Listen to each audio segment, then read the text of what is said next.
Niki és Jászmin már nagyon várták a karácsonyt. Minden reggel megkérdezték anyát.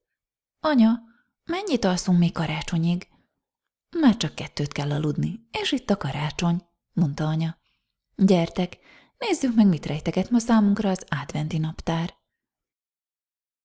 Niki és Jászmin gyorsan kipattant az ágyból, és mindketten levették a polcról a saját adventi naptárjukat. Melyiket nyithatjuk ki ma? kérdezték a lányok. Ma 22-e van, ez lesz az, mutatott anya az egyik kis ablakra. Nézd, anya, a királylány ruhája, lelkendezett Niki és Jászmin egyszerre. Gyere, Niki, mutassuk meg apának is, javasolta Jászmin. Tudjátok mit? Süthetnénk ma mézes kalácsokat. Kidíszítjük őket, és felakasztjuk fenyőágakra, ide a lépcsőkorlátra. Jaj, de jó, anya! Lelkesedtek a lányok. Reggeli után a lányok nekiláttak a mézes kalácssütésnek.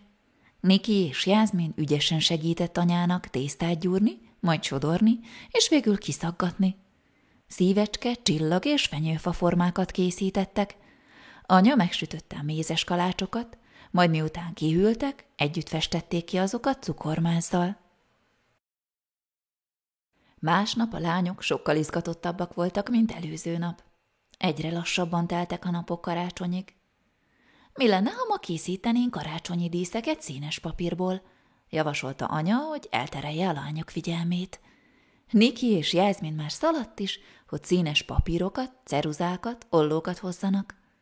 Anya szívecske és körformákat rajzolt, Niki és Jászmin ügyesen körben nyírták a formákat. Nézzétek csak, ha ezt a kört 3 felé vágjuk, akkor egy angyalka lesz belőle. Ez itt a teste, ezek itt a szárnyai. Már csak egy kicsi körre lenne szükségünk, amiből az arcát elkészíthetnénk, mondta anya. Én tudok kört nyírni, ajánlotta fel Jászmin, és már nyírta is az angyalka arcát. Én meg majd összeragasztom, mondta Niki, és már hozta is a ragasztót. Hamarosan aranyos kis angyalkák sora mosolygott a lányokra.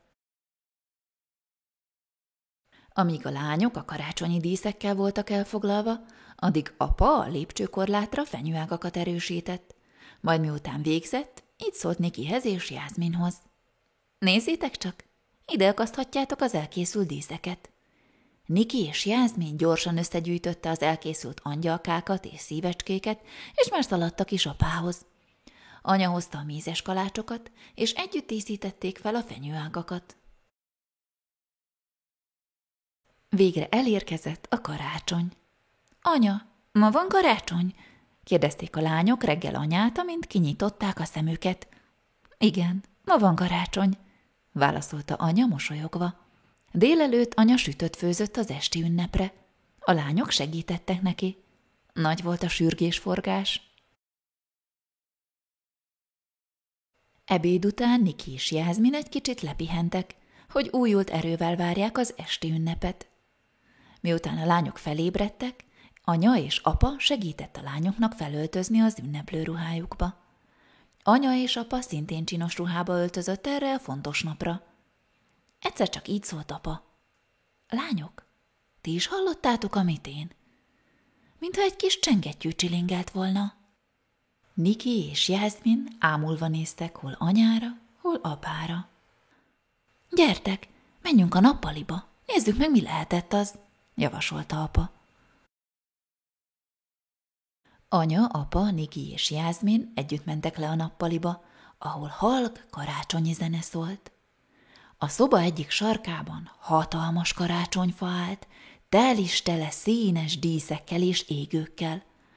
Kellemes fenyőillat töltötte be a szobát. A karácsonyfa alatt pedig ott tornyosult a sok-sok karácsonyi ajándék. Niki és Jászmin egy darabig szájtátva nézte a csodás látványt. Boldog karácsonyt, angyalkáim, mondta anya és apa, majd mindketten megölelték a lányokat.